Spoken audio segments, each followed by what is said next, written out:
In this video, we're going to talk about, are these dying industries? Stay tuned.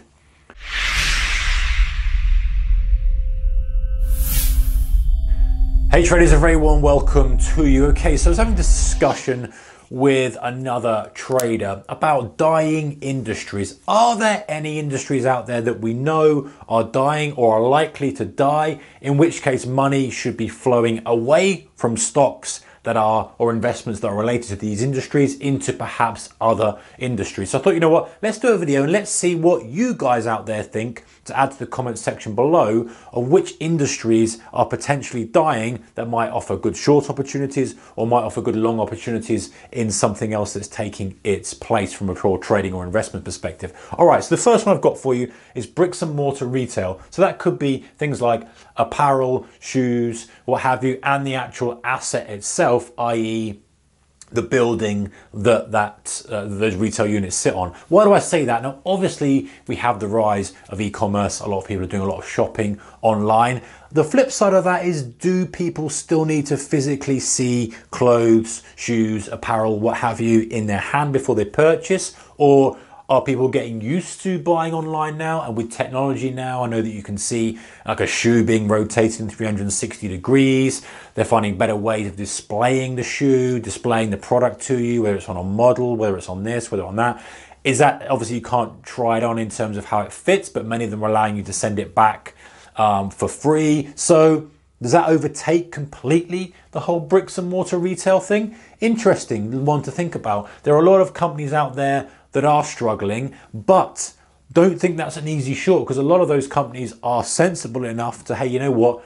E-commerce is becoming a big part of it. Let's run both in parallel. Let's run our stores or shut down some of the poorer performing stores. Let's run an e-commerce site as well, so people can choose, and then we'll just go with the trend. If the trend starts to go e-commerce, we'll put more investment into that and more investment into growing that brand online. Or if we're still finding there's a lot of money coming through our bricks and mortar, we stay in that. So it's not an easy short just going out and shorting these, but just something to be aware of as technology improves and as the way we shop changes. So I thought that was quite interesting, and probably we could talk about that for ages, but let's just leave it at that for now. Okay, number two, traditional media, live TV. Live TV is completely changing. People are consuming TV from Netflix, from Amazon, from YouTube, from things like BBC iPlayer from the UK or ITV Hub, all these kind of things where you can literally watch a show that you want when you want. The days of people coming down, just sitting in front of the TV and watching whatever's on are long gone. You know, people still do it, but it's declining and declining. And as it becomes easier with smart TVs for people to do this, does it mean that live TV is gone completely? I don't think it will, but how does that affect us from a trading or investment perspective? Obviously, the big guys out there like Amazon, Netflix, these kind of things have made good strides into it, and they're seeing good gains from their stock. Is that going to last? Are we going to see money moving away from, you know, kind of live TV productions and all that kind of stuff, which maybe is going to affect advertising revenues for live TV? Does it all shift online? I don't know. Interesting. I think this is an interesting thing to keep an eye on. Number three, newspapers and magazines.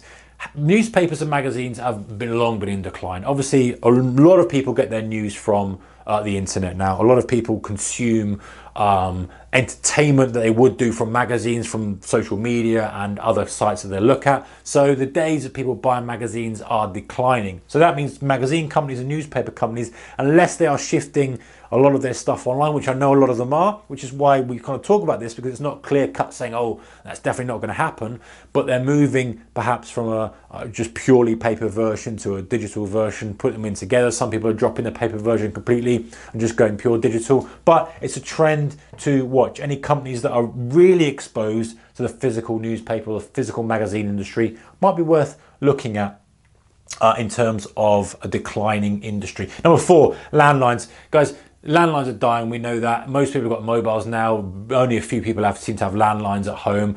Even in business environments, you know, physical lines are being replaced by voice over IP. I know you still have to have a line coming in, but the days of people having 20 or 30 lines installed, analog lines, are long gone. So that's probably been going a while, but how will that fare? Will that disappear completely? Will we just be purely internet based. I know you obviously still have to get your data through a landline most of the time unless you're going to use the mobile connection, but that's something interesting to consider. Number 5, books.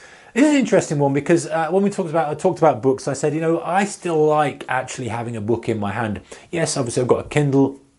Yes, got the apps on the iPad for Kindle and reading and stuff, but nothing really compares to actually holding a book, in my opinion. Some people don't like that. Some people have got stacks of books on their Kindle, and the convenience of it is there, of course, pull it out of the bag and what have you. It makes perfect sense. But, will it die completely? I think we may have seen a shift from people going to Kindle or online books or e-readers. Other e-readers are available, of course, but they've done that and then they've gone back to books. They thought, I quite like it. What is interesting though is I think is the rise of audiobooks. For me personally, I talked about trading books that I like. I do a lot of stuff, listen to a lot of stuff on audiobook. I really enjoy doing that. Allows you, of course, to read or read in inverted commas when you're driving or whatever it may be, which you wouldn't be able to do otherwise. So I don't think that's as clear cut, but that's interesting. Let me know your thoughts on that in the comment section below about the kind of book or publishing industry.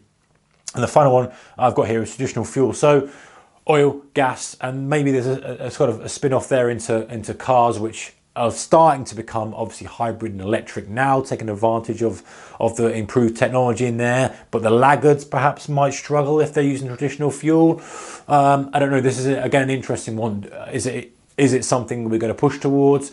Is electric the future? Is it going to be hydrogen? Is it this? Is it going to be that? There's lots of questions to be asked. The point is, if you're early on the game here with any of these, I mean, obviously some of these have been going for a long time and we've seen the rise of a lot of stocks that have been early on it, notably things like, Netflix, Spotify will be IPOing. All these kind of new waves of where people consume stuff have already happened. But if you can think ahead and you can think, hey, how's this going to affect 2 or 3, 4 steps down the line?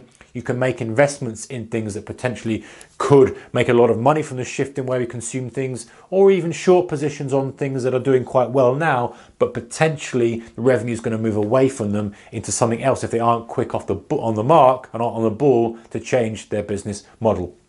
Anyway, just a few there for you. I wanted to ask you guys out there, any that you think are dying, stick them in the comment section below. It'd be nice to be able to review those and see if there's potential opportunities there on long side, short side. What's going to happen? What's your thoughts on the next kind of 3, 5, 10, 20 year cycle with any sector you can think of? Anyway, guys, take care. See you in the next one. Keep the risk managed. Goodbye.